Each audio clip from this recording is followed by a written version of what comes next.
Well, here's the patient. It's a 2014 Ford Fusion with the 1.5 EcoBoost engine, and it's got a bad alternator. So let's take a look.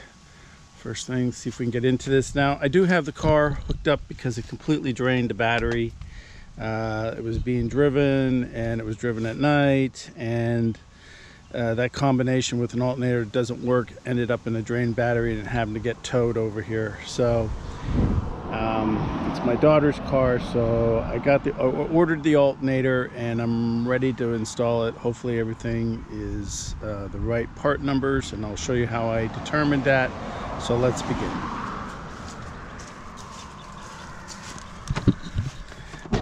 Alright, so let's open the hood up here and let's see if the car starts.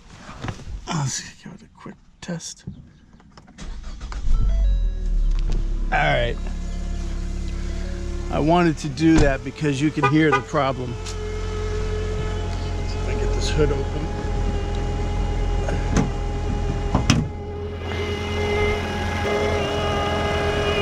You can hear that alternator singing. So, and it doesn't charge. So let me shut it off.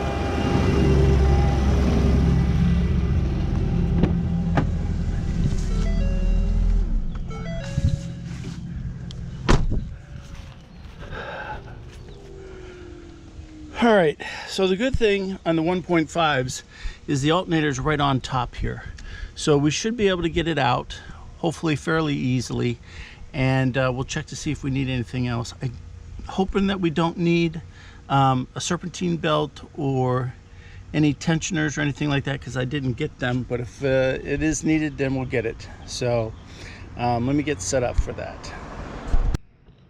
All right, now one thing to note is the proper way to charge these batteries.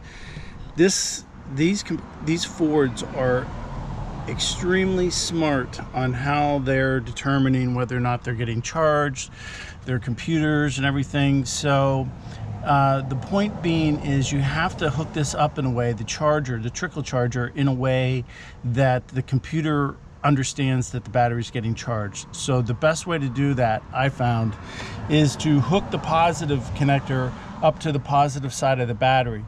But instead of necessarily trying to get back to where the connector is for the negative side of the battery, I went with the body ground that Ford also uses as their connector. That way the electricity is forced to run through the computer monitoring system, because there is a monitoring thing down here, and you might be able to detect it. Let me get my light.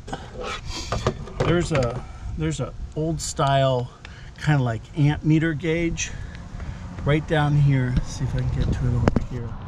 That right there, that ring that goes around those wires, that's determining if there's any draw on the battery. So we want to make sure the electricity is going in the same way as it comes out, so that the computer recognizes the fact that there's power going into it and understands that the battery is charged, because otherwise it'll think the battery was never charged. So yeah, so I just wanted to cover that, and now we'll go ahead and take the alternator off here.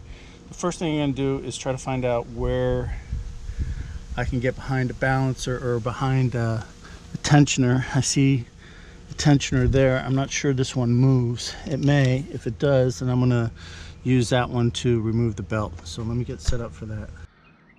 Okay, so the way you have to remove this or you don't remove the tensioner, you just loosen it. So there's a 17mm nut down here, down at the end of the socket that sits on the tensioner. The tensioner is right there. Okay, I'm gonna use the ratchet, and in the untightening position, back off the pressure off of that bolt and then slip it off of this belt. So that is the plan. Okay, here we go. I'll take the pressure off and take the belt off. All right, and that part's done. Okay, and the belt doesn't look too bad, so I'm not too worried about that belt. All right, that's that. Now it's just a matter of taking it off the the bolts here that hold that on. First we'll take off the connectors here, get the electrical connectors off, and then we'll loosen it up. All right, the battery's been disconnected, and now I'm going to remove the electrical connections on the alternator and then loosen up the bolts and pull the alternator off. So let's get started. This is a 13 millimeter. It's the main power connector.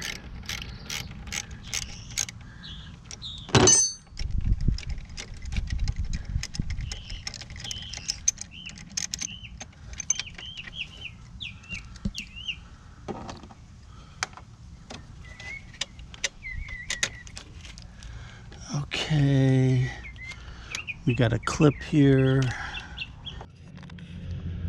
All right, so I was able to get it off. The trick to getting this connector off is on the other side here, there's a little clip that you got to depress. It's really hard to see, but the clip is right there, and you just got to get in there far enough that you're actually depressing that part, not pressing this part, pressing this part down here, and then it'll pull off. All right, so the belt's off, the electrical's off. Now it's a matter of taking these two bolts off, and I think maybe another one that's down there. We'll just have to see as we go. Okay. All right, well, here is the old and the new alternators. They look the same. The only difference, or the only thing I'm concerned about, is this pulley here. It's just a freewheeling thing for the belt, and this was a major pain in the butt to get out of the vehicle. So the last thing I want to have to do is put this together and then have that go out later. So I'm gonna see if I can get one of those today. If not, I'm gonna be forced to use that one. So yeah, let me see what happens. Well, in case you find yourself in the same position I am, and you have a 1.5 liter Ecotech motor, here is the part number. It's that first one on the top there. I think that says something like DS7T, and then the rest of the number there. That is the original Ford part number. You know, this one over here is the remanufactured one.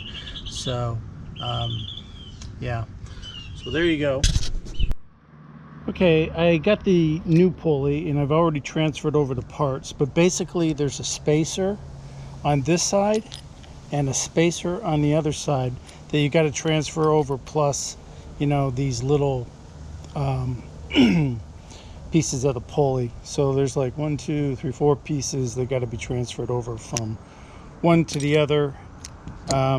So yeah, so there's the old one. Don't know what kind of shape the bearings are in. They don't feel too bad, but I'm not taking chances on a part like that. So we just go ahead and replace it. Gonna mount it. It goes back on there with a 10 millimeter, and then we'll get ready to stick it in there.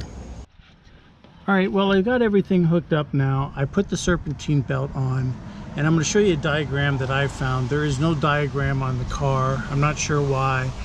Like I said, I put the alternator in here. It went in a little easier than it came out. Like I said, probably because I knew how to finagle it through here to get it out, which, you know, you have to push this around a little bit, your AC hoses, to get it in and out of here. But you can do it if you're careful. So that's on. The electrical connections were made down here. I did reconnect the battery, and here, in case you can't find it, is the 1.5 liter serpentine belt pattern. So it comes off of the main, hold on, the main tensioner, which is right here, goes around the water pump, then around the crank, and then around the AC compressor pulley, and then straight up and around the alternator. So hopefully that helps you. Now it's time to fire this thing up.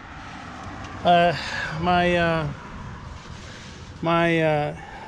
video got interrupted by a little bit of rain here, and so, but we're going to start it up now and make sure that it's charging and see if we got any codes, because I wasn't around when the car got towed here, so I have no idea what it really looked like. And when I did start it there in the beginning, I didn't look for codes. So all right, let's go ahead and start it up.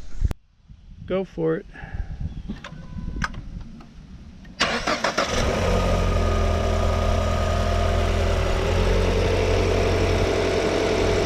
Alright, good news so far. I don't hear any noise coming out of, abnormal noises coming out of the alternator anymore. No smoke, so that's good. Let's take a look at the inside of the car.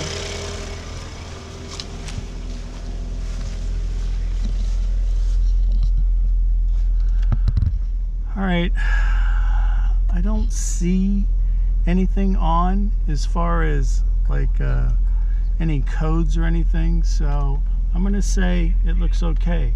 So this is going to be a wrap. So thank you for watching. Remember to like, comment, and subscribe, and we'll see you on the next video.